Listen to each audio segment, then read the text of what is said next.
bugungi ajoyib oqshom sabablari kelin-kuyovlarimizni munosib ravishda qarshi oldik. Shunday ekan azizlar, mehmonlarimizga bugungi to'yxona to'ridan o'z o'rinlarini egallab olishlarini so'ragan holda mana shunday ulkan bir anjumanni boshlash sari oshiqamiz va aynan mana shunday to'yimizni boshlab berish uchun mikrofonimiz qarshisiga Go'riboy akamizni biz taklif etamiz va Go'riboy akamizni bugun aynan mana shu mehmonlar haqqiga kelin-kuyovlarimizga qolaversa aytishimiz mumkinki, xonadon sohiblariga bo'lgan tilak va samimiy so'zlari ila biz bugungi tantanamizga start beramiz. Go'riboy aka, marhamat, mikrofon sizga muntazir.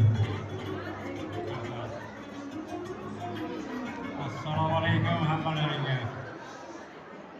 Davramiz boshlanayapti.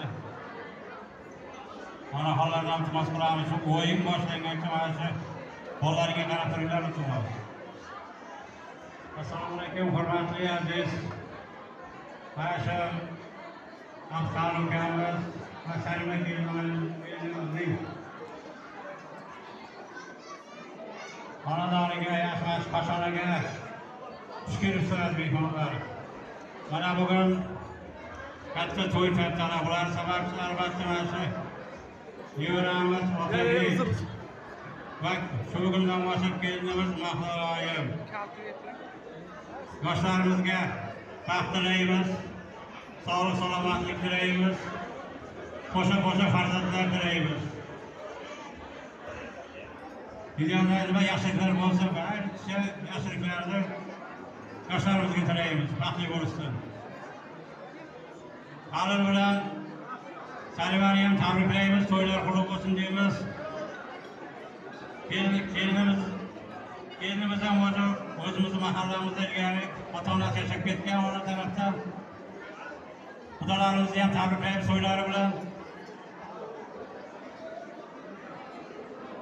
Yoshlarimizga yana bir bor baxt tilaymiz, qo'sha qaringlar, baxtli bo'linglar. Ota-onalardan yana bir bor iltimos qilamiz, bolalariga qaranglar. Maktab o'quvchilariga chiroyligina joy qo'yganmiz tashqarida. Maktab o'quvchilari tashqarida o'tiradi. Davrada kamroq yursin. Baxtli bo'linglar, davramiz ochiq, marhamat. Kelin-kuyovlar marhamat o'tiringlar. San'atkorlar tanishtirmoqmiz, san'atkorlar Sirdaryo oblasida 3 ta yaxshi san'atkor bo'lsa, shularning bittasi mana shu Dilmurod ukamiz. Yasha, omadingiz bersin. Marhamat san'atkor. Rahmat.